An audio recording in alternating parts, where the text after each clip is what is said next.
नमस्कार, स्वागत है आपका यूपीपीएससी आरओ समीक्षा अधिकारी के प्रैक्टिस सेट 2 के सेकेंड एपिसोड में। पहले एपिसोड में मैंने 10 क्वेश्चन सॉल्व कराए थे। आइए उसके आगे के क्वेश्चंस को यहाँ पर देखते हैं। हम बात करते हैं क्वेश्चन नंबर 11 की। यदि ए का अर्थ एडिशन है, बी का अर्थ माइनस है, सी का अर्थ मल्टीप्लाई है तथा डी का अर्थ डिवाइड है, तो निम्नलिखित व्यंजक का मान ज्ञात करना है। यहाँ पे एक व्यंजक दिया हुआ है 24D, 8A, 12C, 4B6।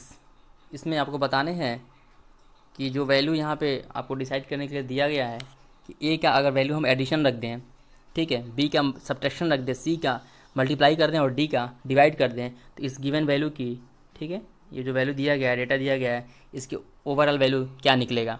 तो आइए स्टार्ट करके देखते हैं। देखिए 24D का मतलब है यहाँ पे डिवाइड, तो यहाँ पर डिवाइड कर देंगे। फिर है 8 लिखेंगे। ए का मतलब है प्लस, प्लस करेंगे। फिर 12 के बाद से है सी, 12 के बाद से है सी की वैल्यू है यहाँ पे, सी की वैल्यू है मल्टीप्लाई, तो 12 इंटू मल्टीप्लाई 4 है, ठीक है, यहाँ 4 है तो 4 डालेंगे। बी की वैल्यू है माइनस, तो 4 के बाद माइनस लगाएंगे आप, और इसके बाद से 6। तो ये रहा आपका ओवरऑल एक गिवन डेटा। अब इसको आप सॉल्व करिए, सॉल्व करके बताइए कितना वैल्यू आ रहा है। चलिए देख लेते हैं। सॉल्व करने के बाद से वैल्यू मिलेगा, ये डिवाइड वाला पोर्शन है, पहले इसको करेंगे। 8 3 जा 24, 3 मिला, प्लस 12 4 जा 48 और माइनस ये 6 मिला। इसको जब सॉल्व करेंगे 48 और 3 51, और 51 में से आपको 6 माइनस करने हैं, तो बचेगा आपका 45, यानी सही आंसर हो जाएगा 45। ऑप्शन नंबर ए करेक्ट हो जाएगा। चलिए इसी क्रम में आगे बढ़ते हुए क्वेश्चन नंबर 12 को देखते हैं। एक त्रिभुज दिया गया है, ठीक है, और उसके अंदर बहुत सारे त्रिभुज बने हुए हैं। बताया गया है दी गई आकृति में कितने त्रिभुज टोटल बनेंगे, आपको आइडेंटिफाई करने हैं, ठीक है। यहाँ पे ओवरऑल कितने ट्रायंगल बन रहे हैं ये बताने हैं, ठीक है। इसको काउंट करने का सबसे बेहतरीन तरीका आपको मैंने बताया यहाँ पे, या नंबरिंग कर लीजिए। आप क्या कर लीजिए, नंबरिंग कर लीजिए, साफ साफ दिख जाएगा। 1 2, ठीक है, 3 4 5 6 7 8 9, टोटल यहाँ पर 9 ट्रायंगल दिख रहे हैं जो इंडिविजुअली है, ठीक है, जो इंडिविजुअली दिख रहे हैं छोटे छोटे, वो 9 ट्रायंगल यहाँ पे साफ साफ दिख रहे हैं। तो 9 ट्रायंगल तो ये ओवरऑल हो ही जाएंगे। इस 9 ट्रायंगल के अलावा कोई ऐसा भी ट्रायंगल है जो 2 या 2 से अधिक ट्रायंगल को मिलाने से बन रहा हो, तो उसकी वैल्यू हम देख लेते हैं। देखिए हम बात करते हैं यहाँ पे, अगर मैं नाम रख दूँ, इसको नामकरण कर दिया जाए तो आसान हो जाएगा लिखना। इसको A B C D E F, और इसको जी ले लूँ, इसको एच, इसको आई, ये मैंने हर एक पॉइंट का नाम दे दिया। अब इस हिसाब से मैं देखूंगा यहाँ पे, ठीक है, और कौन से ट्रायंगल बन सकते हैं। टोटल 9 यहाँ पर ट्रायंगल बन चुके हैं, ध्यान रखिएगा। जो मैंने काउंटिंग करके आपको बताया है 9 तक, 9 ट्रायंगल बन गया। उसके बाद बन रहा है यहाँ पे ट्रायंगल ए डी ई। किसकी मैं बात करूँ, इस बड़े वाले का ए डी ई बन रहा है, एक ट्रायंगल ये बढ़ जाएगा। इसके बाद एक और बड़ा ट्रायंगल बन रहा है ए एफ आई, एक ट्रायंगल ये बन जाएगा, ठीक है। 2 ट्रायंगल तो साफ साफ दिख गए। इसके अलावा, ठीक है, तो 2 ट्रायंगल दिख गए हैं, तो 9 + 2 कर देंगे 11। अब आगे देखते हैं। अब इसके अलावा और कौन सा ट्रायंगल बन रहा है। देखिए एफ बी एच, ध्यान से देखिएगा, एफ बी एच मतलब ये वाला ट्रायंगल भी एक बनता हुआ दिख रहा है, एफ बी एच। ठीक वैसे ही सी जी आई, एक ये ट्रायंगल बनता हुआ दिख रहा है, सी जी आई, तो 2 ये ट्रायंगल बन गए, ठीक है। इस हिसाब से देखा जाए तो ओवरऑल हमारे पास ट्रायंगल कितना हो गया, 9 to 11 to 13, टोटल कितना ट्रायंगल बन रहा है, 13 ट्रायंगल इसमें बनेंगे। ऑप्शन नंबर जी जो डी है वो करेक्ट हो जाएगा। चलिए इसी क्रम में आगे बढ़ते हैं। क्वेश्चन नंबर 12 के बाद हम आते हैं क्वेश्चन नंबर 13 पे। दिया गया कि एंजियोस्पर्म्स के प्रजनन अंग कहाँ पर स्थित होते हैं। जो रिप्रोडक्टिव पार्ट होते हैं एंजियोस्पर्म्स के, वो कहाँ पे होते हैं। एंजियोस्पर्म्स फ्लावर में होता है, या रूट में होता है, या लिप्स में होता है, या स्टेम में होता है। फूल, जड़, पत्ती और तना दिया गया है, इन चारों में से कोई एक आंसर करेक्ट होगा। तो एंजियोस्पर्म्स के जो प्रजनन अंग होते हैं, जो रिप्रोडक्टिव पार्ट्स होते हैं, ठीक है, एंजियोस्पर्म्स को हम लोग बोलते हैं आवृत्ति बीजियो। क्या बोलते हैं इसको, हिंदी में बोला जाएगा आवृत्ति, ठीक है, आवृत्ति बीजीयू, एंजियोस्पर्म को हिंदी में आवृत्ति बीजीयू बोला जाता है। तो जो आवृत्ति बीजीयू के जो प्रजनन अंग है, जो रिप्रोडक्टिव पार्ट है, वो फ्लावर में, फूलों में स्थित होता है। कहाँ पे स्थित होता है? फूलों में। इसके अंतर्गत उन पौधों को सम्मिलित किया जाता है जिसमें बीज सदैव, जो सीड्स होते हैं वो हमेशा फल या फूल के अंदर होते हैं। ऐसे सीड्स, ठीक है, ऐसे बीज, ऐसे प्लांट्स जिनमें जो बीज होते हैं, जो सीड्स होते हैं, हमेशा कहाँ पे होते हैं? या तो फूल के अंदर होंगे, फ्लावर के अंदर होंगे, या फ्रूट्स के अंदर होंगे, फल के अंदर होंगे। ठीक है, तो वो एंजियोस्पर्म में आते हैं। तो क्वेश्चन नंबर 13 का सही आंसर हो जाएगा फुल, ऑप्शन नंबर 1 करेक्ट है। चलिए आगे बढ़ते हैं, क्वेश्चन नंबर 14 की बात करते हैं। अगर हम क्वेश्चन नंबर 14 की बात करें, इसमें दिया गया है कि प्रोटीन संश्लेषण के लिए पौधों के लिए आवश्यक तत्व कौन सा है। अगर प्रोटीन का संश्लेषण के लिए पौधे कौन से तत्व का यूज़ ज़्यादा करते हैं। प्लांट्स जो होते हैं वो प्रोटीन का सबसे अच्छा सोर्स माने जाते हैं। तो प्रोटीन को बनाते हैं, तो प्रोटीन बनाने के लिए कौन सा ऐसा गैसेज हैं जो इम्पोर्टेंट है। देखिए तो आप सभी लोग पढ़े हैं कि दलहनी पौधों के लिए, दलहनी पौधों में प्रोटीन सबसे ज़्यादा मात्रा में पाया जाता है। जो लेगुमिनस प्लांट है, जो लेग्यूमिनस प्लांट्स होते हैं, दलहनी जो पौधे होते हैं, वो प्रोटीन के अच्छे सोर्स होते हैं। तो वो क्या करते हैं, एटमॉस्फेयर से नाइट्रोजन लेते हैं और नाइट्रोजन गैस लेने के बाद से उसको नाइट्रोजनस ऑक्साइड, नाइट्रोजनस कंपाउंड में कन्वर्ट कर देते हैं। ठीक है, नाइट्रोजनस कंपाउंड में जो दलहनी पौधों के, लेगुमिनस प्लांट्स के जो रूट्स होती हैं, वो नाइट्रोजन को नाइट्रोजनस कंपाउंड में कन्वर्ट कर देते हैं और उससे वो अपने प्लांट का ग्रोथ करते हैं। पूरे प्लांट का ग्रोथ होता है और नाइट्रोजन फिक्सेशन में हेल्प करते हैं। ठीक है, प्रोटीन का फॉर्मेशन होता है। तो ये हो जाएगा नाइट्रोजन। आप सभी लोग जानते हैं कि इसका बहुत ही बड़ा रोल होता है नाइट्रोजन का। प्लांट्स भूमि से जल एब्जॉर्ब करते हैं, पोषक तत्व अपनी जड़ों के माध्यम से ही, जल हो गया, पोषक तत्व हो गया, इन सबको रूट के माध्यम से प्राप्त करते हैं। और एटमॉस्फेयर से उनको क्या चाहिए? कार्बन डाइऑक्साइड चाहिए फोटोसिंथेसिस के लिए। प्लांट्स को फोटोसिंथेसिस करने के लिए, फूड बनाने के लिए कार्बन डाइऑक्साइड की नीड होती है और सनलाइट की नीड होती है। और इसके माध्यम से वो फोटोसिंथेसिस के माध्यम से, प्रकाश संश्लेषण के माध्यम से वो अपना फूड का, स्टार्च का, भोजन का निर्माण करते हैं। ठीक है, तो और भी कौन कौन से पोषक तत्व हैं जो प्लांट्स के लिए नेसेसिटी है? आप सभी लोग जानते हैं लगभग 16 पोषक तत्व होते हैं, 16, जिसमें जो प्रमुख है वह है पोटेशियम। पोटेशियम का सिंबल क्या होता है? पोटेशियम जो बहुत ही प्रमुख है। ठीक है, पोटेशियम के अलावा नाइट्रोजन है और फास्फोरस है। ठीक है, तो इसका एक कॉम्बिनेशन बनता है NPK या NKP। ठीक है, NPK बोला जाता है, नाइट्रोजन, फास्फोरस और पोटेशियम का जो कॉम्बिनेशन होता है प्लांट्स के लिए बहुत ही इंपॉर्टेंट होता है। ये बहुत ही बेहतरीन, बहुत ही अच्छी पोषक तत्व के रूप में माने जाते हैं प्लांट्स के डेवलपमेंट के लिए। इसके अलावा जो और भी है, इसके अलावा जो पोषक तत्व हैं जो नीड है प्लांट्स को, उसमें आता है नंबर कैल्शियम का। कैल्शियम की नीड होती है प्लांट्स को। कैल्शियम के साथ साथ मैग्नीशियम हो गया। ठीक है, मैग्नीशियम की भी नीड होती है। और मैग्नीशियम के अलावा उनको ज़रूरत पड़ती है गंधक का। गंधक यानी सल्फ़र का, सल्फ़र की आवश्यकता होती है जिसको गंधक बोलते हैं।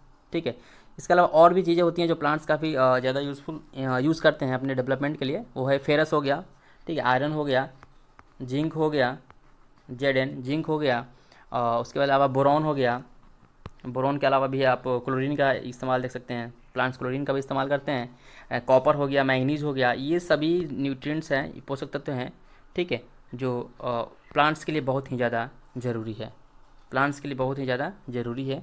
तो ध्यान रखिएगा इन सभी एलिमेंट्स के नेम जो प्लांट्स के लिए ज़रूरी है।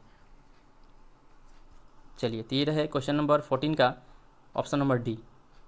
एक क्वेश्चन यहाँ ये भी बन सकता है कि जो लेगुमिनस प्लांट हैं, ठीक है, तो कौन सा ऐसा बैक्टीरिया है जो नाइट्रोजन फिक्सेशन में, ठीक है, मदद करता है। तो आपने नाम सुना होगा राइजोपस का। राइजोपस नामक एक बैक्टीरिया होता है जिसको हम लोग राइजोबियम बोलते हैं। क्या बोलते हैं? राइजोबियम बोलते हैं। ये पाया जाता है जितने भी दलहनी पौधे होते हैं, अरहर हो गया, मटर हो गया, मसूर हो गया, इन सब के जड़ों में। तो ये नाइट्रोजन फिक्सेशन में काफ़ी हेल्प करता है, प्रोटीन के फॉर्मेशन में काफ़ी हेल्प करता है।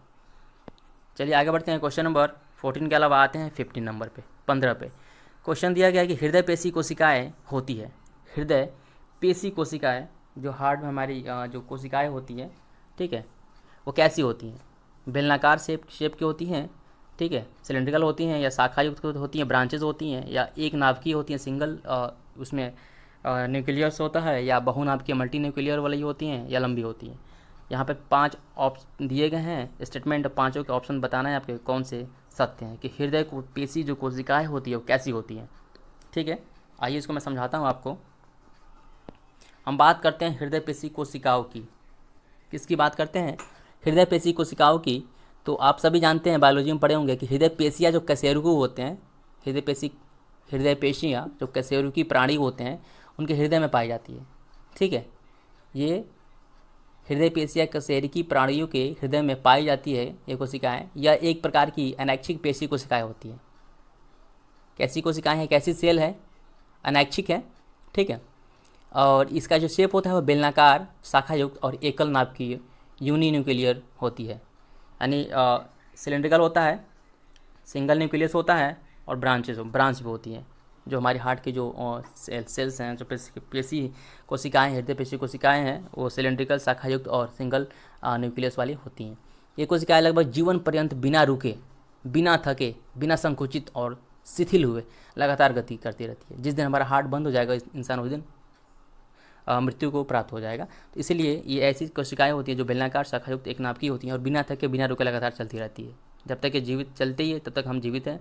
जिस दिन ये रुक गई उस दिन हमारी मृत्यु तय हो जाती है। तो इसका ऑप्शन हो जाएगा फर्स्ट, सेकेंड एंड थर्ड, यानी कि ऑप्शन नंबर ए करेक्ट हो जाएगा। ऑप्शन नंबर ए करेक्ट हो जाएगा। ठीक है, और इसी के कारण हमारे बॉडी में लगातार ब्लड का परिसंचरण, ब्लड सर्कुलेशन बना रहता है। चलिए हम आते हैं क्वेश्चन नंबर 16 पे। हम बात करें क्वेश्चन नंबर 16 की। इसमें दिया गया, नीचे दिए गए अधिकारी और संबद्ध भू राजस्व व्यवस्था सही सुमेलन करना है आपको। जैसे कि जो अधिकारी हैं, कौन से अधिकारी किस व्यवस्था से जुड़े हुए थे। जैसे अस्थाई बंदोबस्त हो गया, रैयतवाड़ी व्यवस्था हो गया, बॉम्बे योजना हो गया, महलवाड़ी बंदोबस्त हो गया। और जो अधिकारी थे उस समय के, उस टाइम पीरियड के, Thomas law, Holt Mackenzie, Alexander read and H.E. Goldsmith, आपको बताना है कि कौन किससे जुड़ा हुआ है। आइए मैं आपको बताता हूँ कि कौन सी व्यवस्था से कौन से व्यक्ति जुड़े हुए हैं। तो आप बॉम्बे योजना की बात करूँ मैं, देखिए इसमें साफ साफ दिया गया है। जो बॉम्बे योजना था, ये H.E. गोल्डस्मिथ बॉम्बे योजना से जुड़े हुए हैं। इसके अधिकारी थे बॉम्बे योजना के। और थॉमस लॉ की बात करें, थॉमस लॉ यहाँ पे जो अस्थाई बंदोबस्त की जो व्यवस्था की गई थी भारत में, ठीक है, उससे जुड़े हुए हैं। और रैयतवाड़ी की मैं बात करूँ, ठीक है, रैयतवाड़ी ये अलेक्जेंडर रीड इससे जुड़े हुए हैं। और हॉल्ट मैकेंजी महलवाड़ी बंदोबस्त है। देखिए, भू राजस्व पद्धति थी, जब भारत गुलाम था उस समय बहुत सारी पद्धतियाँ अंग्रेज़ों के द्वारा लाई गई टैक्स वसूलने के लिए। तो उन सब के लिए कोई ना कोई अधिकारी नियुक्त किए गए थे। तो उस टाइम के ये डेटा है। इस हिसाब से हमारा बनेगा, देखिए H.E. गोल्डस्मिथ, ए का बन जाएगा थर्ड, बी का बन जाएगा फर्स्ट। ठीक है, आइए इसको देख लेते हैं। ए का थर्ड और बी का फर्स्ट, यानी कि ऑप्शन नंबर सी यहाँ साफ साफ दिख रहा है, 2 मिल गया। बाकी इसी क्रम में आगे देख लेंगे। तो ऑप्शन नंबर सी क्या हो जाएगा? करेक्ट हो जाएगा। चलिए आगे बढ़ते हैं। इसी क्रम में क्वेश्चन नंबर 17 की मैं बात करूं, अंग्रेजी सरकार द्वारा, ब्रिटिश गवर्नमेंट के द्वारा पारित किस अधिनियम को गुलामी का नया चार्टर कहा गया था? ठीक है, किस अधिनियम को गुलामी का नया चार्टर कहा गया?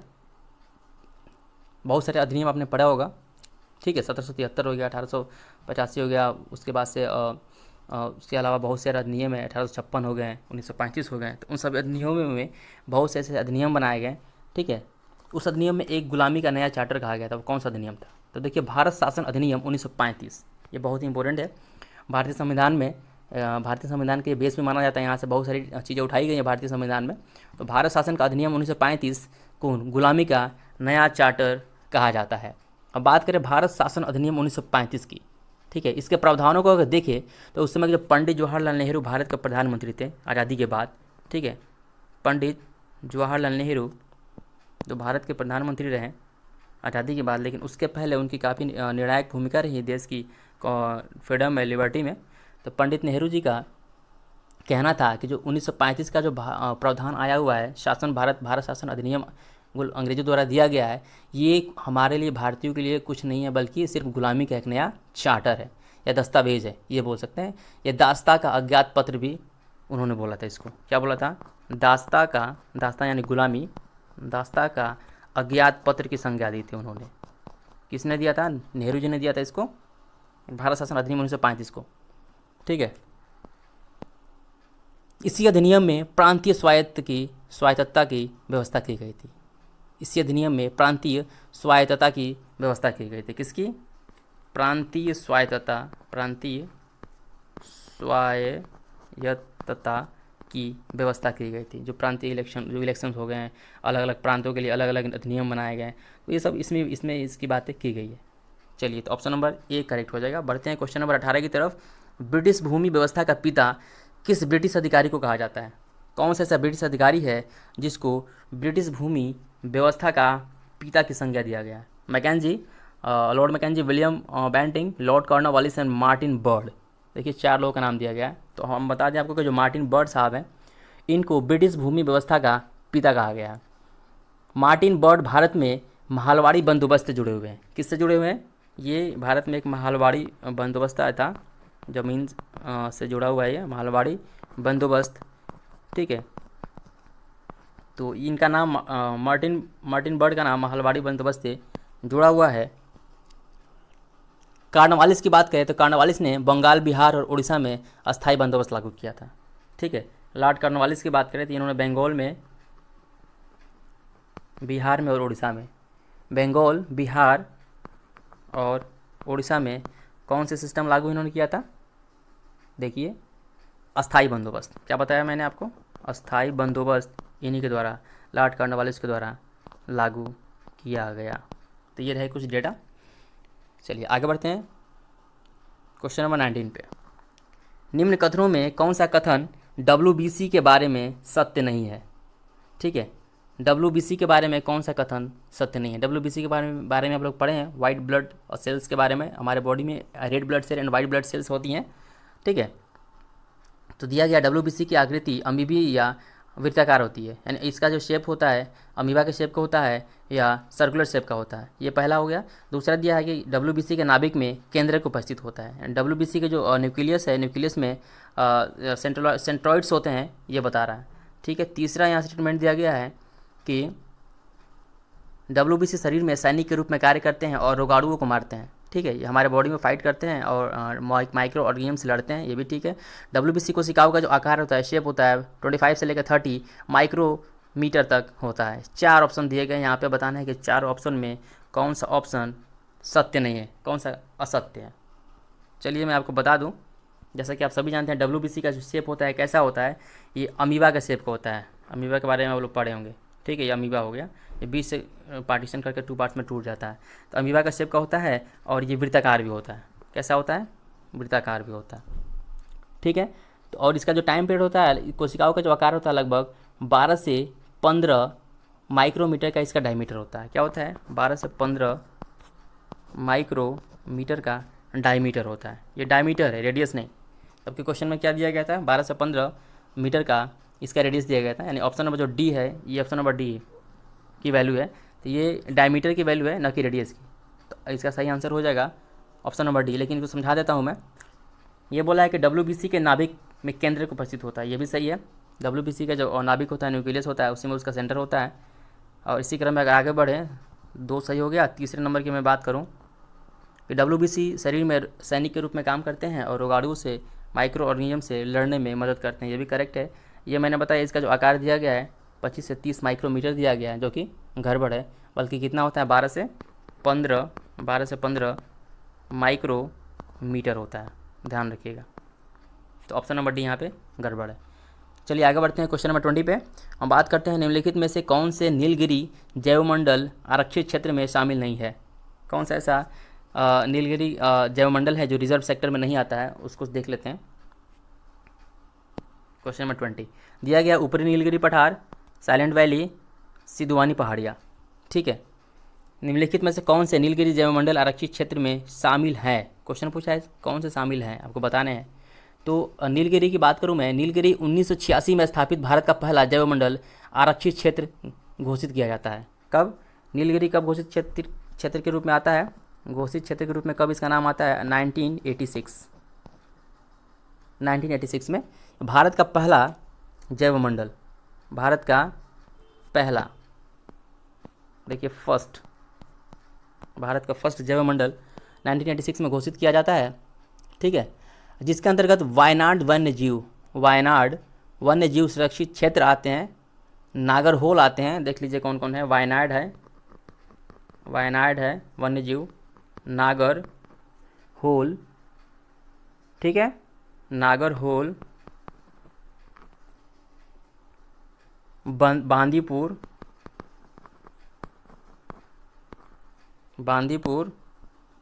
ठीक है। बांदीपुर के अलावा है मधुमलाई, नीलमपुर। इन सब का जो पार्ट है ये सिद्धवानी की पहाड़ियाँ भी है, साइलेंट वैली भी है, और ऊपरी नीलगिरी पठार इसमें शामिल है, ठीक है। इतना मैंने बताया। देखिए ये ऊपरी नीलगिरी पठार भी है, साइलेंट वैली भी है, सिद्धवानी की पहाड़ियाँ भी है, और इन सब के अलावा मधुमलाई, नीलमपुर, बांदीपुर, नागरहोल, ये सभी के सभी वायनाड वन्य जीव सुरक्षित क्षेत्र, ये सभी के सभी नीलगिरी 1986 में जो स्थापित की गई थी जैव मंडल आरक्षित क्षेत्र, उसमें आते हैं। तो कहने का मतलब है, यहाँ बोला है कौन से शामिल है, तीनों के तीनों शामिल हो जाएगा। ऑप्शन नंबर तीनों किस में है, डी में है। चलिए करेक्ट हो जाएगा। तो ये रहे आज के 10 सवाल काफ़ी डिटेल में, और मिलते हैं आपसे हम तीसरे वीडियो में। तब तक आप हमारा ख्याल रखिए। धन्यवाद।